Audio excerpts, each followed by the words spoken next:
I'm pleased to have you here. I guess I have three questions, or three comments. One is, I think the concern of Northwest Colorado is we're concerned about the ability to survive and feed our families and take care of the things that take care of us, which is natural resources.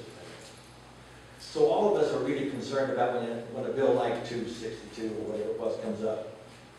Are you really saying we don't support hunting and recreational activity which puts firearms? I don't think anybody's opposed here of not having somebody, a criminal, not a paying gun. I don't think anybody would be quite with that. But our concern is, are we inadvertently going to adversely affect what we use guns for?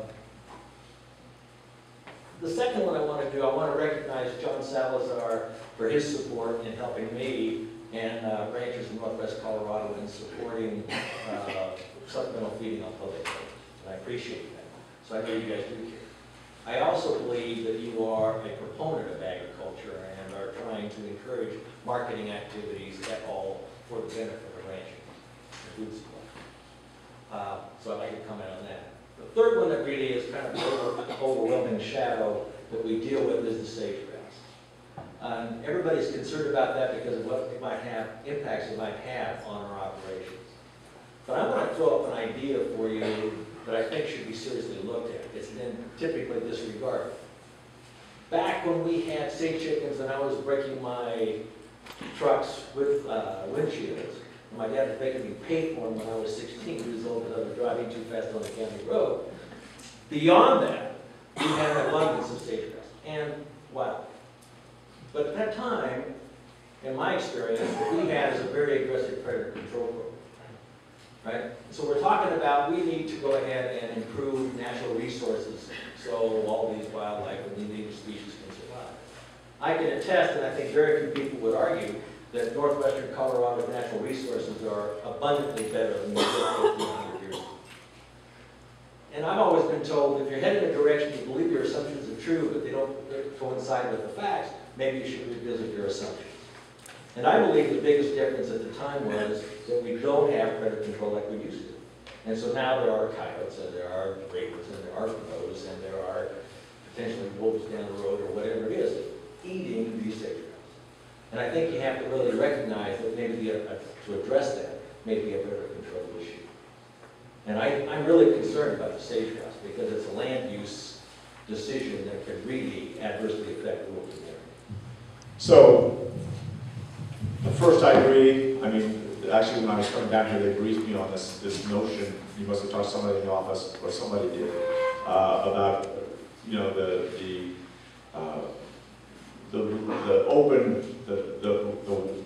rampant growth of the predator population.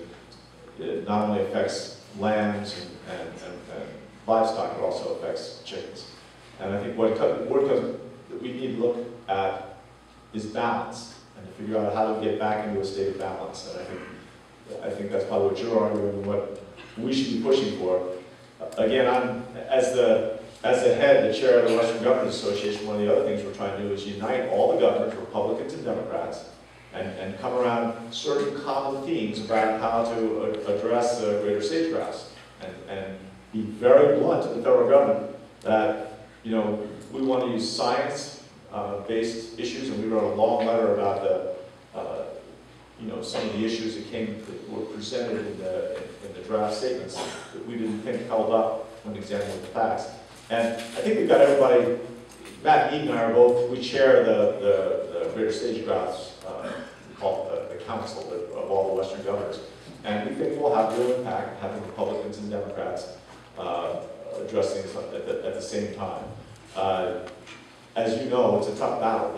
The people that make these decisions in Washington often don't have a lot of experience out here on the ground. So our job, one of the reasons I'm out here is to be able to, when I go back there, say, this isn't just something that I read in a book. I had, probably almost 200 people in this room. Any of you who isn't worried about over-regulating sage-grouse? So I can say the room is pretty unanimous that the sage-grouse needs to be dealt with in a more balanced way. Fair to say? Yeah.